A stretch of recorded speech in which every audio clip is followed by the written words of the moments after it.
Hello everyone and welcome to today's webinar. My name is Rita, I work at Clearview and I will be your host today.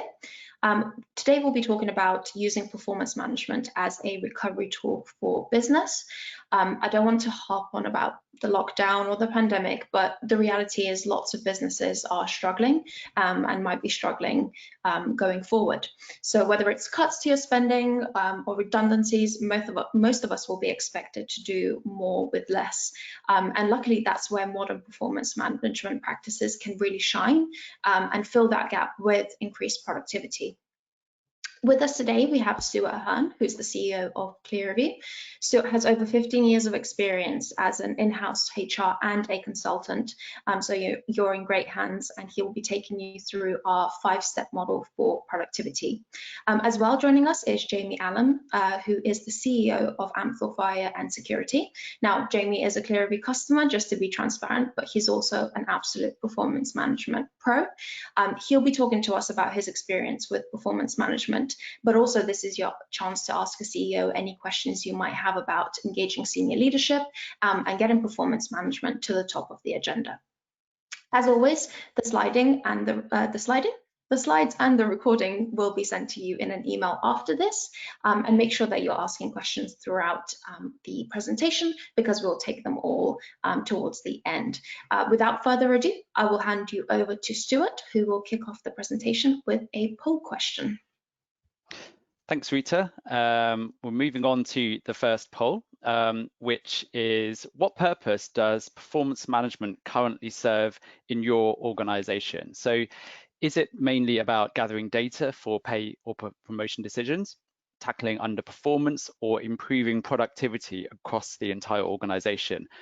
It's likely it's more than one of these, but if you can try and pick the one that you think mostly serves the purpose in your organization. Just while we're waiting for those to come in, Jamie, what's your thoughts in terms of your organisation? Within our organisation, I think it's a clear winner that it's about improving productivity across the entire organisation. That hasn't always been the case, if I'm totally honest, but as we engage with a new method of dealing with performance improvement, I think definitely this is how performance management is best utilised within our business, definitely. Yeah, I think that reflects a kind of general evolution that's happening at different speeds at different businesses, but it'll be interesting to see what comes up today. Olivia, hopefully we've got enough results in now to be able to show the results. Yep. So we've got, interestingly, 47% of the audience have said that it's also improving productivity across the entire organization. And then there's an even split of 26 and 28% for tackling underperformance and gathering data for pay and promotion decisions. That's really interesting, because I think when we looked at our performance management survey last year, it was much more skewed towards those kind of compliance type reasons for performance management. So it's really good to see it's moving towards performance and productivity improvement. Okay, well, I'm going to move into my presentation before we move into the chat with Jamie a bit later on. So some of these words on the screen here: post-COVID, life after lockdown, the new normal. They're words that we're starting to hear a lot now that organizations are through the immediate crisis of getting people working from home and dealing with furloughing and restructuring activities that have consumed a lot of HR's attention. Now, companies are now turning their attention to business recovery and preparing for the new norm, or more optimistically, the better norm. Followers of Lucy Adams might have heard her using that term, which I really like. There's a lot of work to do here on numerous fronts, so it might be tempting to think that performance management should take a back seat for a while. And I'd certainly agree that completing annual appraisals doesn't seem like a high priority right now. But if we think about modern performance management or continuous performance management, then I'd argue that this is actually more important than ever. And why is this? Well, there are 3 important factors at play in the current environment. Firstly, most organizations have had to dramatically change their strategy for this year. I know we have. So we need to align and mobilize people to deliver that strategy, and fast. Cost cutting will inevitably be a reality for many organizations, So we need to get more for less from our people, which means improving productivity and performance. And thirdly, remote working is here to stay. I've looked at a number of different surveys recently, and they're consistently showing that at least half of workers want to continue working from home in some capacity. So managers need to be able to motivate and support their staff to deliver work with less face-to-face time. But it seems that many organizations are far from ready to face these challenges. A recent MindGym study from last month found that 2/3 of workers claim their manager has made things worse or had no impact on their performance during lockdown. 1 in 5 people don't know what's going on day to day in their wider team, and 1/3 of the workforce have been less productive while working from home during lockdown. So what is it that we need from modern performance management to be able to address these challenges? Well, over the next 20 minutes or so, I will introduce a 5-step performance and engagement model that delivers improved individual and organizational productivity.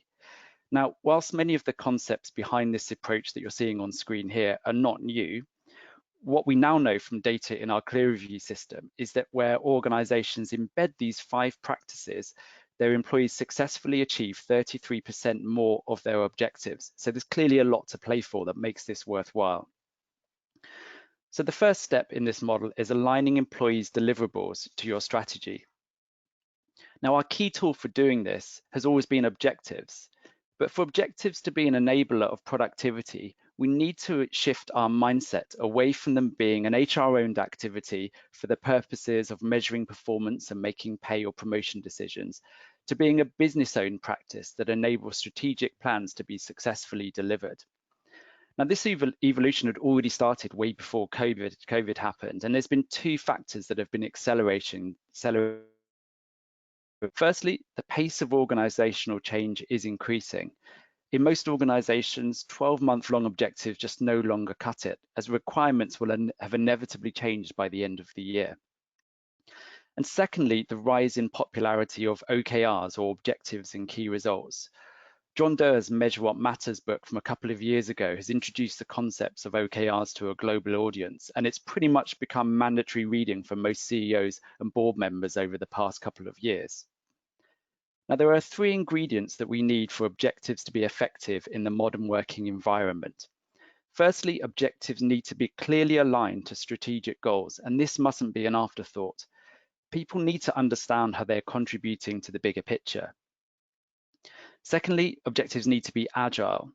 Plans are continually changing and evolving, and long-term goals just become irrelevant before they become completed. So we need to be able to change course quickly. And lastly, objectives need to be able to enable greater collaboration within teams and across teams. And this is especially important with increased remote working. Whilst virtual team meetings and instant messaging chat on platforms like Microsoft Teams can maintain communication well within teams, silos can easily build up between teams. So we need objectives to facilitate cross-team collaboration to get important projects delivered fast. And interestingly, research from Gartner a year ago showed that the most effective way of achieving greater teamwork is identifying opportunities for collaboration at the objective setting stage and making an explicit agreement between the parties to work together to deliver the goal. So a kind of virtual handshake that we're going to work together to deliver this objective. Now, when we stand back and consider those 3 factors, it becomes clear that the SMART acronym no longer reflects what we need from objectives in this post-COVID world. So we think it's time for some new thinking, and we've put together a new test, which we call the 5 A's test, which stands for aligned, agile, accessible, accountable, and aspirational. And I'll just quickly explain what these are.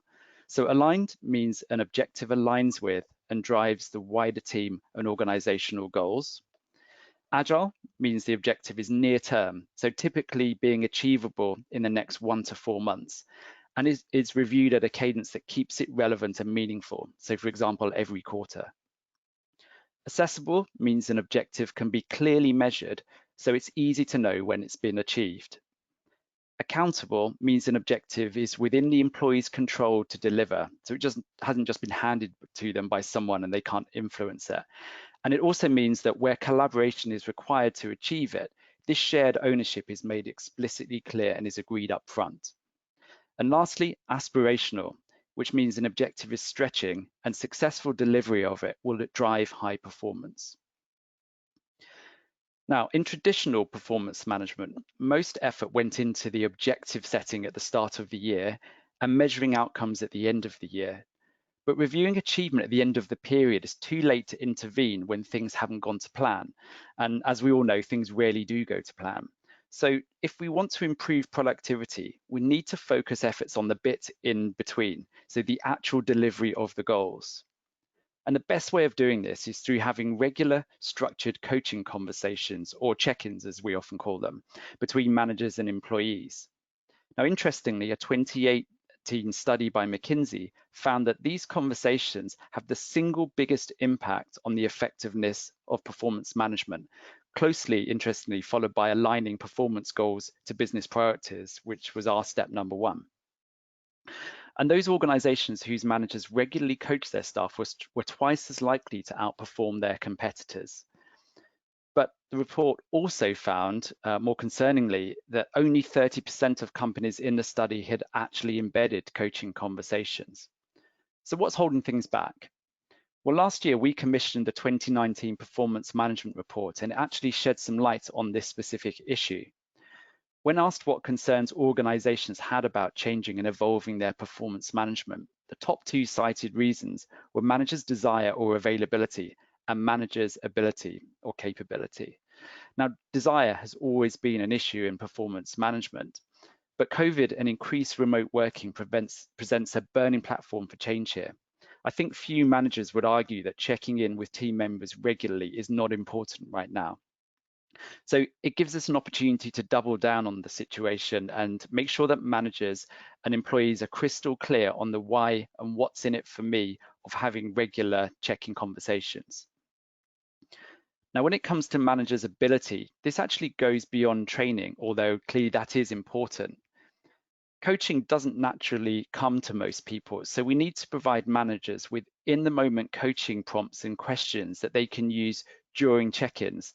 So there's a few examples on the screen here. So are any objectives at risk of not being delivered on time?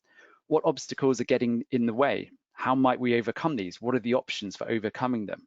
What support can I or your colleagues provide you to successfully deliver these objectives? So a very different kind of questions that we might have seen in a traditional annual appraisal. Now, this kind of structure in a coaching conversation gives managers more confidence and ability. And interestingly, from what our customers have told us, the meetings end up taking less time because they're more focused. Using technology here can make the difference between success and failure in embedding a coaching culture. And we recently carried out a study of 200 organizations' COVID recovery planning. And we found that all managers who are using dedicated performance management technology were twice as likely to have scheduled check-ins with their staff than those who either didn't use technology or who were using the performance management add-on module of their core HRIS system.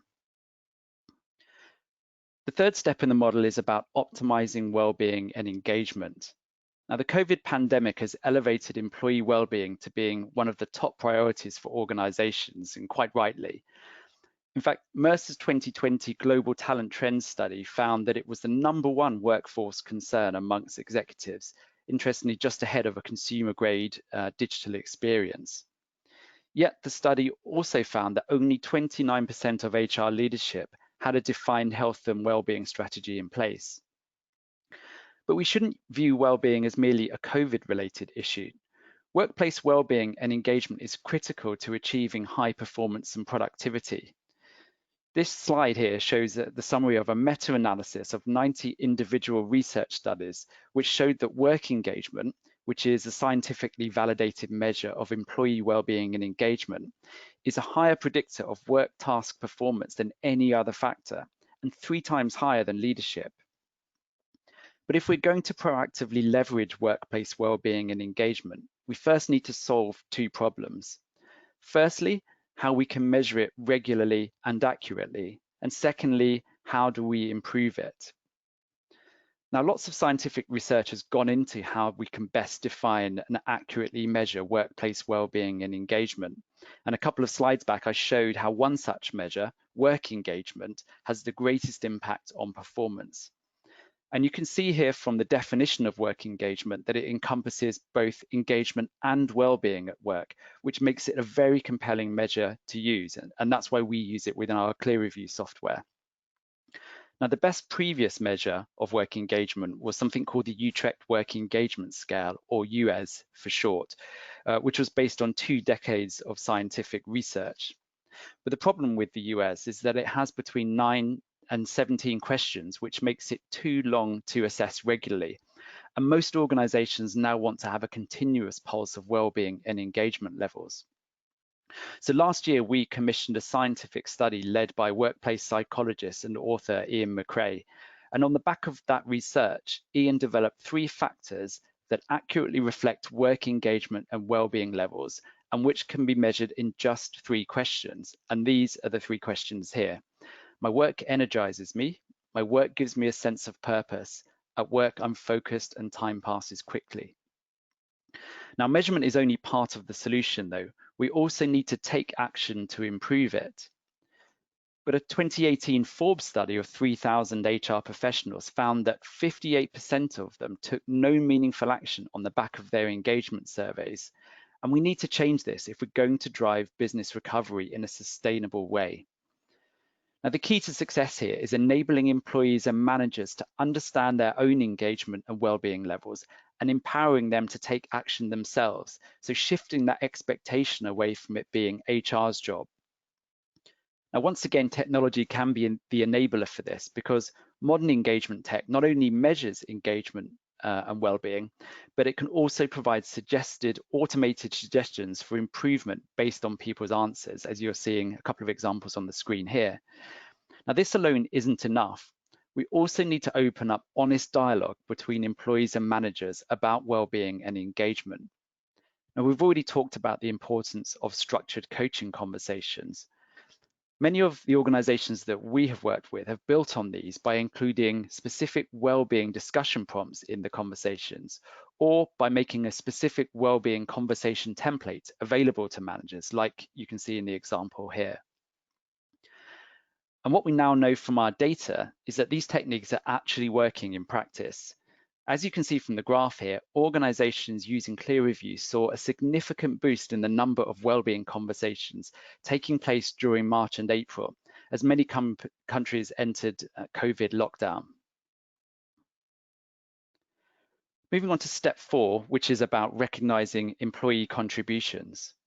So in an economic environment where we need to get more for less from our people, employee recognition has increasingly gathered attention, and understandably so. According to research by Deloitte, employee productivity, performance, and engagement are 14% higher in organizations that proactively foster recognition. In traditional performance management, the most frequent approach to recognition has been pay awards, bonuses, and promotions based on performance. But as I'm sure we all know, these are fraught with difficulties and often end up doing more harm to motivation than good because of how hard it is to achieve fairness and consistency. And also, in a downturn, pay budgets get restricted and opportunities for promotion can be limited, so it can be more difficult to use these as recognition tools anyway. So we need to look for other ways to recognize employees. And psychology shows us that to improve productivity, we should be focusing our efforts around leveraging intrinsic motivation. So that is behavior that is driven by the fact that you enjoy the activity itself rather than for external rewards. Dan Pink's 2010 best-selling book Drive sets out a useful approach to intrinsic motivation, which is based on 3 elements: autonomy, mastery, and purpose, which I'll explain a bit more in a second. Now, these aspects of an individual's work might at first seem hard to control and influence, which is why organizations have historically favored financial rewards. But from a performance management perspective, there are clear actions we can take that will improve employees' motivation in all 3 of these factors. So let's look at a few examples of these. So starting off with autonomy, which is defined as the desire to direct our own lives. From a performance management perspective, we can involve employees in goal setting and make it a collaborative process between employees and managers. We can allow employees autonomy in how they achieve their goals and deliverables and who they collaborate with to achieve them. And we can also train our managers to be coaches rather than direct their employees. The second factor is mastery, which is the urge to get better at something that matters. And in performance management terms, we can prioritize the giving of frequent real-time feedback to recognize employees for work well done and for making progress. We can encourage longer-term goals to be broken down into shorter-term deliverables or milestones to maintain that sense of making progress. And we can also encourage employees to have 1 or 2 personal development goals that they are working towards at any time. And the final factor was purpose, which Dan Pink defines as the yearning to do something that we do in service of something larger than ourselves. From a performance management perspective, we should ensure that employees understand the goals of the organization or they're part of the organization and are aligning their individual or team objectives to those goals. And we should also ensure that the organization's goals are not all about profit and financial metrics or EBITDA KPIs. We should include some purpose-related goals that employees can contribute to as well. Now, another important piece of psychological research that's relevant to recognition is something called the job characteristics model, which sets out a number of factors for making jobs more enriching and motivating, things such as skill variety. Now, what's interesting about this research is that it found that feedback, along with autonomy, has a multiplying effect on these motivational factors. So if we want to boost employee recognition through intrinsic motivation, we should double down on embedding a culture of continuous feedback. Now, there is a caveat to this. The research showed that to get the motivational benefit, the feedback needs to be meaningful, clear, and specific. And it should also provide the recipient with knowledge of the results of their contribution and how it positively affects people. So just sending a recognition badge or awarding points to employees won't achieve this. We need to build processes that unlock qualitative feedback that genuinely means something to people. Now, a final point I'd like to make on recognition through feedback is the importance of putting it in writing. A consistent theme that we have heard from employees after using Clear Review is the morale boost they get when they receive and read a written piece of feedback in the system. And I liken this to having someone over for dinner and a couple of days later you receive a thank you card from them in the post. It's so much more powerful than a verbal thank you because the person took the time to put it in writing and make it personal to you. And we often hear stories of our users pulling out their phones when they finish work and showing the feedback they received to their partner over dinner. The final step of the high productivity model is what we call reflect and revise. Now, this concept should feel familiar as one of the core components of most annual appraisals is to look back at the performance over the past period. But appraisals rarely end up improving performance as the focus tends to be on assessment and measurement rather than reflection and learning. Now, whilst there's absolutely a place for measurement in performance management, we need to decouple it from developmental conversations about reflection and learning, as the two just don't mix, which was a point that the CIPD made crystal clear in their performance management research from a couple of years ago. And it's easy to understand why when we think about it, because some of the best learnings we have in life are from things that actually didn't go right. But it's not in my interest to bring these up during a conversation that will decide my pay and prospects. And I actually tested this theory out myself with one of my direct reports last year. We had a breakthrough coaching conversation in which he raised a number of quite sensitive issues relating to his confidence and having a sense of imposter syndrome, which was holding him back. After that one really deep conversation, I saw a massive step change improvement in his performance. And a week later, out of interest, I asked him if he'd have brought up any of those same issues if the conversation had involved a performance rating. And he said, no, none of them. He said he'd have simply talked up his achievements as best he could, and we would have ended up achieving none of that uplift in performance. So if we want to improve employee productivity, we need to build in dedicated processes for reflection and learning that are separate from reward discussions. But reflection by itself will have limited performance impact unless we commit to taking action to do things differently on the back of the reflection. So it's about reflecting back and action planning forward. It's what the most successful athletes and sports people do. And it's also a core aspect of agile working, an agile scrum. So for those of you who have development teams in the organization, this is something that development teams do every 2 weeks as part of their sprint retrospectives. Now, there are 3 techniques that we can leverage here from a performance management perspective. Firstly, continuous feedback, encouraging in-the-moment feedback, both positive but increasingly important constructive feedback, and giving that feedback as events occur. Now, we know that organizations commonly struggle with getting constructive feedback going, but we found that tech can help with this by using nudges and prompts to drive behavior. Secondly, having dedicated reflection conversations. Now, these should take place ideally 2 to 3 times a year and should focus on things like successes, challenges, and learnings from the feedback received during the period. Now, these could take the form of an extended check-in, or they could even be a separate conversation altogether, and it's really whatever works best for you and your managers. And thirdly, targeted personal development goals. The outcome of a reflection conversation should really be 1 to 2 specific personal development goals that are managed in the same way as performance objectives or OKRs. So they should be specific, measurable, and with accountability for completion.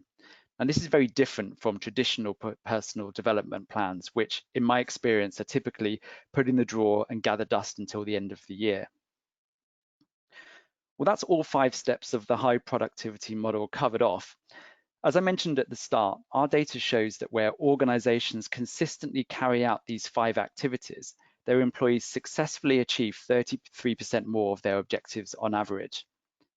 Now, I recognize that this has been very much a whistle-stop tour of what are actually 5 fairly chunky subjects in themselves.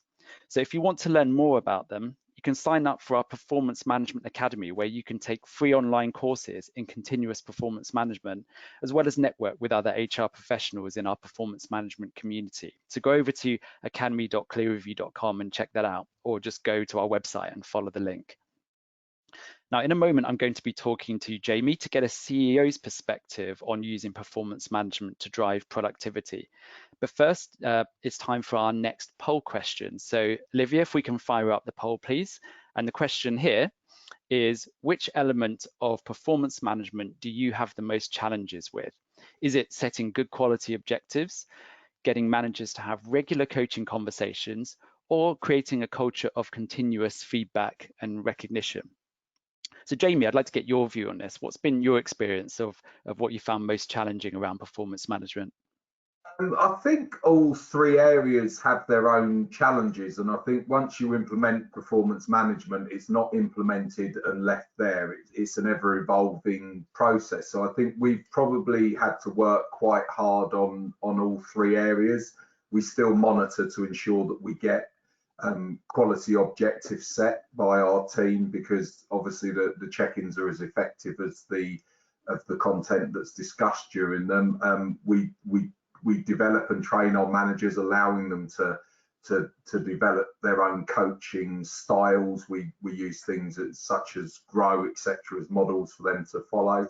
And the feedback is obviously about changing people's mindset and creating a culture where feedback is received as a positive opportunity rather than a negative. So I think all 3 of them have their own challenges. Yeah, I'd agree. I mean, there are 3 massive challenges that we come up against all the time when we're talking to HR people, and I think which one is the most important really depends on where they are in their evolution, and also the time of year as well. So if it's objective setting season, then setting good quality objectives comes to the fore. Rita, have we got the results in yet? We do. So there is an evenish split, 45% and 42% between points B and C, so getting managers to have regular coaching conversations and also creating a culture of continuous feedback and recognition. And then for the top one, we only got 13%, which is setting good quality objectives. Interesting. Yeah, so it sounds like people are a bit more equipped on the objective setting front on this webinar, which is good news. We've run dedicated sessions, haven't we, Rita, on objective setting? So hopefully people have taken some of the advice from those.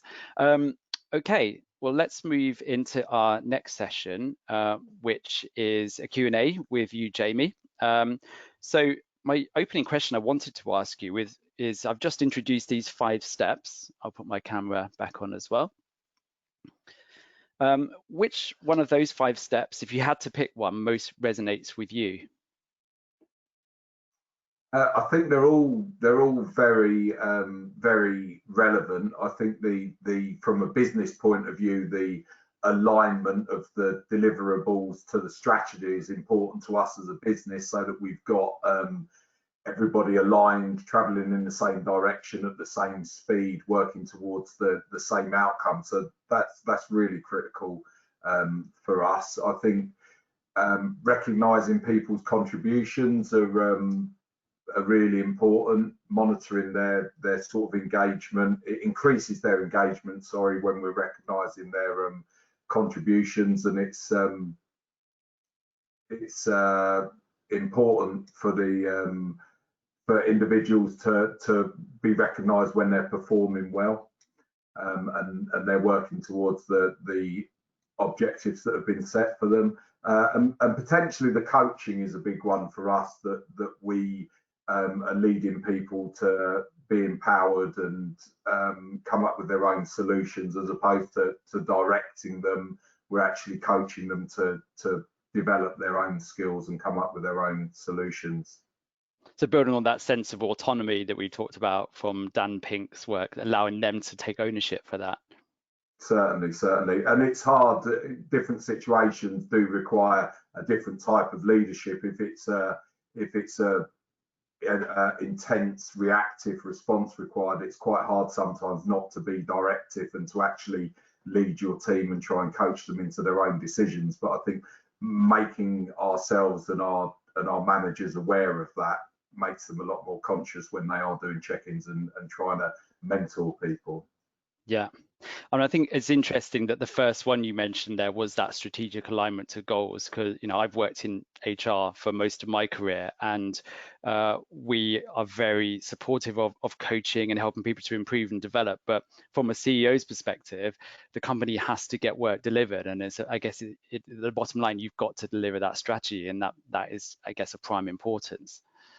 Yeah, and I think that now we've introduced this performance improvement methodology, it's a great way for us to communicate those objectives and make sure that everybody is working towards the same end goal, because the frequency of the check-ins allow us to trickle down the organisation what the objectives are and how we intend on achieving them, via a conversation as opposed to an email or a poster on the wall or a mission statement or something similar.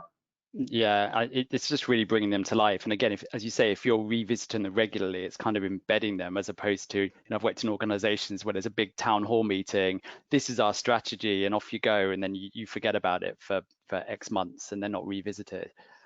Yeah, reiterating the objectives over and over again. Yeah. And getting feedback from them as well, because the objectives are set, or the vision or the strategy is set, but often the team are the ones that come up with the best ideas as being the ones on the ground. So I think it's very important to listen to their feedback and be agile and change and adjust as required. Yeah, I think that's important, and that comes back to the thing that we've often talked about at Clearview with objective setting, this concept of this top down and bottom up, and kind of meeting together in the middle, because you get that by seeing what goals people are setting against your strategy and getting their feedback. You're kind of getting a sense of where the priorities are going, what's not landing, what is landing, I guess. Yeah, and very much the level of buy-in to each element of those strategies. So yeah, I would agree. Yeah. Okay, so one of the things that I know is a big concern for HR teams that we talk to that are trying to change their performance management is how they're going to sell that change into the CEO. So if your HR department was trying to sell a change in performance management to you, luckily you're already on board and you really buy into this, what would you be wanting them to kind of say to you, and how should they be selling it and framing it to you? I think hindsight's it's easy with hindsight. I'd say that it's not down to HR to sell it in. From my point of view, I wonder now how we managed when we were doing annual reviews and how the team remained engaged. It's my responsibility to get the best out of my team and my immediate reports, and I'm the person that can most influence them, the same as it's my team's responsibility to get the best out of their teams, and they're the ones that can most influence them. So I guess if I was being sold performance improvement management by our HR department, it would really be around the fact that the individual that can have the biggest impact on somebody is their immediate line manager, and to have a team that is highly engaged and empowered is ultimately going to drive the business forward. And therefore the way that is achieved is by having regular check-ins, conversations, and really having a really good conversation that is regular with regular feedback is important. So hindsight from my point of view, it's all about the engagement and the frequent conversations. And I guess to get you to buy into that as a CEO, there needs to be some kind of evidence supporting that. You know, I peppered my presentation today with plenty of research and examples. Do those things speak to you? Do you, as a CEO, do you listen to those kind of the research that people have? Yeah, 100%. When we were looking at bringing our performance management up to date and moving away from a traditional annual review system, because we talk about 4 key drivers within our business, one of them being people and culture. But when we actually looked at what we were doing to back up and support that key driver, it turned out not as much as we could do. So when I was looking at how we could change, obviously I took on board these statistics, and that's very much some of the metrics I use to sell this into the business and get managers on board. I think that not only have I sort of read the statistics, but I think I've seen the results of them with my immediate teams, and what we work hard and what I work hard to do is make sure that my managers are managing their teams and they're getting the same results out of their teams as I feel that we're getting out of I'm getting personally out of my direct report. So we can read it, but we certainly see it as well. And I think if you spoke to my team, they would reiterate that. Yeah, I think there's nothing more compelling than actually proof that this is actually working, and you can see how it's worked with you. So now do that with your teams. 100%, yeah, 100%. That's something that I saw someone from Microsoft present, and Satya Nadella, who's the CEO there, very large organization. That's something that he really clearly does. He talks about his own experiences with performance and coaching conversations and check-ins. And the fact that he does that is a key way of managers buying into the fact that they should do it. It's kind of leading from the top, I guess. Right, well, next question. How do you see performance management in light of what's increasingly looking like a recession? So what do you see the role that it will play over the coming year? I think for us, it's about the agility, and I alluded to it earlier, the speed with which we can communicate our strategies and how we're dealing with the different situations that we're presented with. It allows us to respond quickly during the turbulent times and the downturn and the changes of in working environments and such like that we've all been challenged with. But I think more importantly, there's a feeling now that we may be starting to come out of the other side of it, and it's equally allowed us to jump on the upturn and make sure that we're putting ourselves in the best place to capitalize on it. And it's really about the speed of communication, ensuring that people are aware of the company's position and what we're doing to support them, what we're doing to ensure their well-being. We're giving them channels of communication if they are struggling. So really it's about the agility, communicating our business plans, and providing the opportunity to make sure individuals, again through conversations, actually understand the strategy that we're implementing to deal with the different challenges, which are very volatile at the moment and going up and down. It allows us to adjust to them in a timely fashion. Yeah, and it's interesting. You'd already mentioned earlier on about, with hindsight, I don't quite know how we manage with annual kind of appraisals or performance reviews. That speed and agility is just so much faster now, isn't it, that we need? So, the concept of having a conversation about performance and what you need to achieve once or twice a year almost just seems nonsensical now, doesn't it? I couldn't agree more, and also the check-in is obviously one element in when the water's flat and calm. The check-ins are great to monitor progress, objectives and actions, but actually when we do come across these turbulent times, having the facility, obviously we all want to know how our teams are getting on and ensure their well-being, but how do you actually do that? Having a platform that allows you to score it by surveys, but also have a more in-depth one-to-one conversation, and being given prompts so that you make sure that you are asking the questions that get under the skin of the matter and really challenge the individual. Because if you ask somebody if they're all right, first of all, their first response is, yeah, I'm okay. And it's only really when you start asking the penetrating questions that you get to the truth of the matter, and we found it very useful with the wellbeing check-ins and the other prompts that are provided for us, all of us, to be able to ask the right questions to really get to the truth of the matter. So I think that's equally as important at the current time, with all of the stresses that people are under with the home working, the lack of socialising. It's really helped.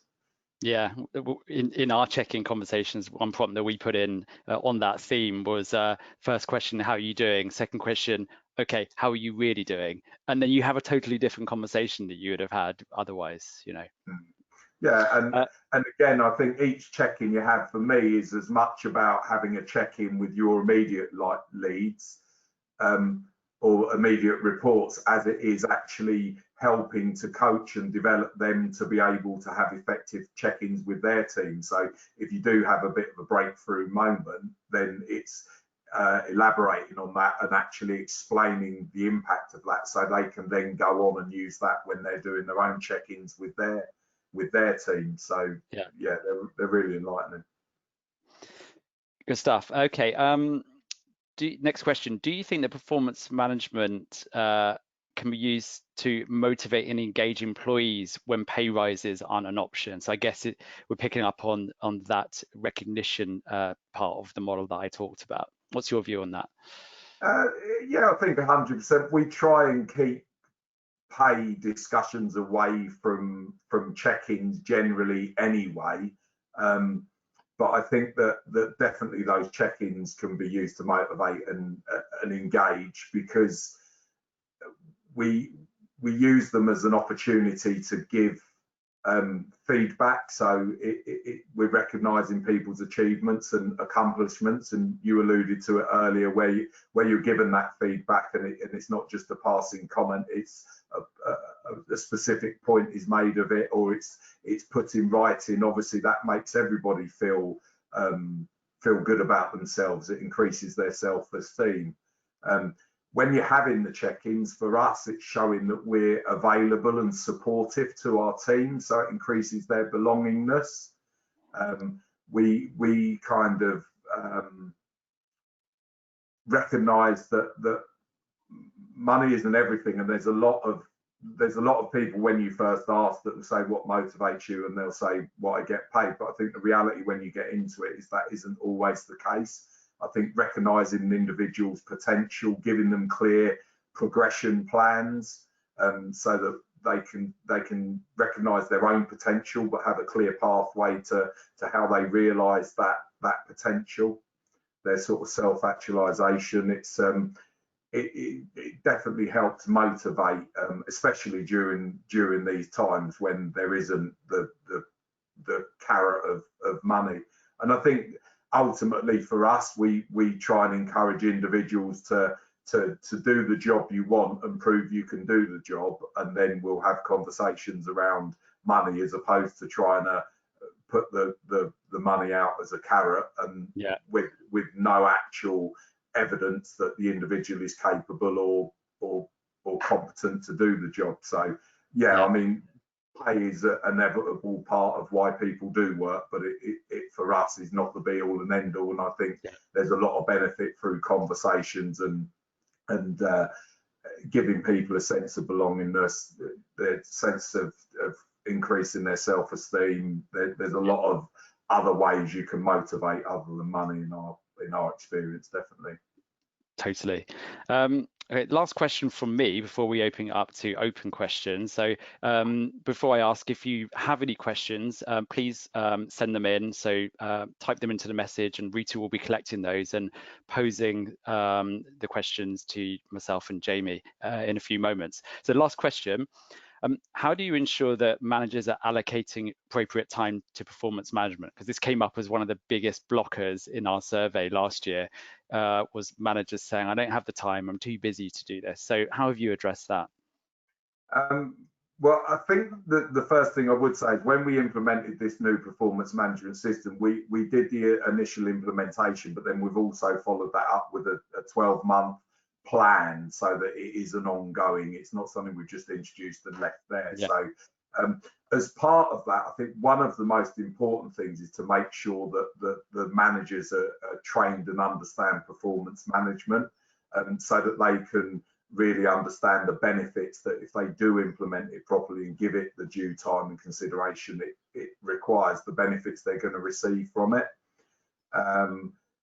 Some of that training, we utilize the kind of online resource that is provided within the platform. And you mentioned earlier about the continuous performance management 101, which I've spent a lot of time going through that training over this weekend, and that's certainly something again I'll be sending out to my team to ensure that they do follow that training course, because it really does give the start to finish of performance management. So I think training the managers to understand the benefits they will see, to go through the same process that I did before I implemented it, is paramount. I think that we've sat on check-ins with our team, so to make sure that they're competent and capable and understand the check-in process, and then only leaving them to do their own check-ins once we're confident and they're confident that they can be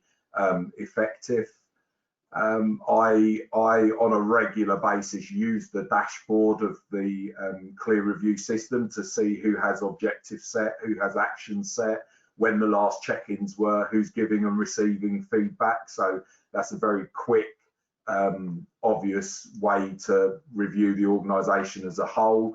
And if I need to, then I can use the reporting function to actually look at specific managers or individuals.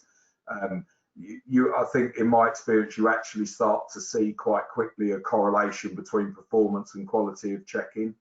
If the check-in is a tick box exercise, actually it doesn't have the greatest impact on the individual.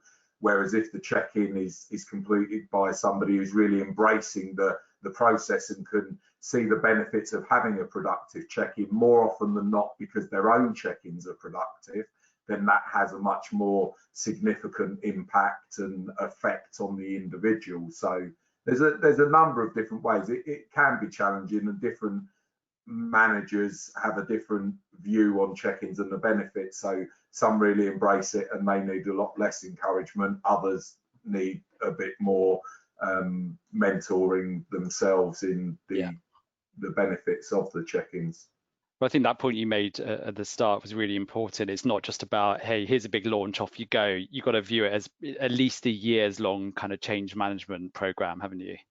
Oh yeah, 100%. Yeah, and we are furnished with a lot of material to do that. There is evolving support videos, and what I tend to do is month by month chip off a specific area, and then we'll either have a sit down and a face-to-face, or pre-COVID we would have done, but now it will be a Teams meeting or something similar where we'll really do a deep dive on a specific element. So for example, it may be feedback or setting effective objectives, and mix it up and really get into the details of each element.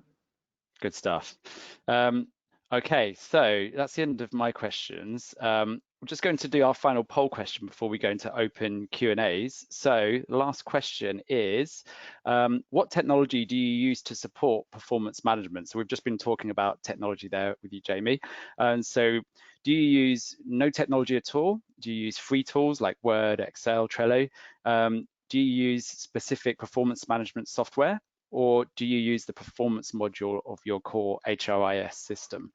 So I expect that we'll see a whole range of answers here. Jamie, before you implemented Clear Review, what did you do? We used a traditional system of Word and an Excel to monitor when reviews were due. And to be frank, after the review was completed, that would get filed in the personnel file and then taken out again 12 months later, at which point, more often than not, we'd realise that the team member and ourselves hadn't stuck to the commitments that we've made during that review. I think for us, having the transparency now of the online platform so that we can hold the team member accountable, but also the team member can hold us accountable is one of the real positives of the system that we now use, definitely. Yeah, so you mentioned like that kind of visibility aspect. Yeah. So we have some answers back. Okay. So 15% are using no technology at all. I'm glad that's a small percentage. 36% are using free tools like Word, Excel, and Trello, and also a close 33% are using the performance module of the HRIS system, and then another 15% are using specific performance management software. Okay, it's interesting, and it's probably what I would expect to see as well. I think lots of people are still using what they've been using for a number of years. And what I thought was interesting, that point I made earlier on, Rita, which was actually from your research, wasn't it, about that people were, was it twice as likely to have regular coaching conversations if they are using specific performance management software? Did I get that right? And that's compared to no technology at all, or what your HRIS system is using, and that's just probably because they were never built to do the regular thing. Most of them, as far as we know, are still based on the traditional yearly appraisal. Yeah, for sure. And if anyone's interested in why technology does make the difference, we've got a whole ebook on how technology can be used to embed culture change around performance management. So go onto our website, it's a free ebook that you can look at. Okay, Rita, over to you. We had any questions come in?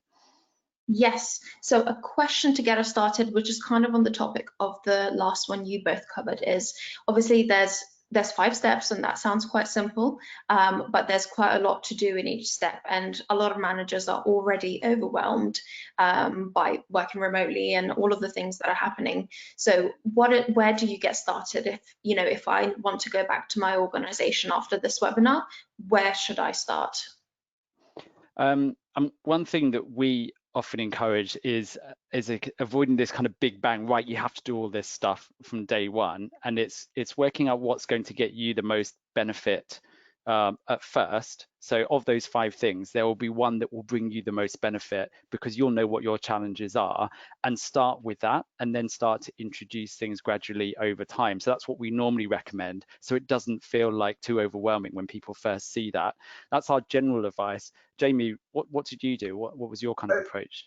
I think for us, we broke it down into a few core elements, which is made obviously easy and it flows well when you're actually sitting with the software up in front of you. But we broke it down to the core elements of objectives, actions, reviewing feedback as the sort of 3 core elements, and then we've just evolved it as we've gone on, because like you say, it can be overpowering and you talk about all these things and people think, I've not got enough time as it is, I can't do this. But I think actually when you take into account an annual review as a pre-review form, then a sit down, have the review and take notes, then write the notes up, then everybody commit to them.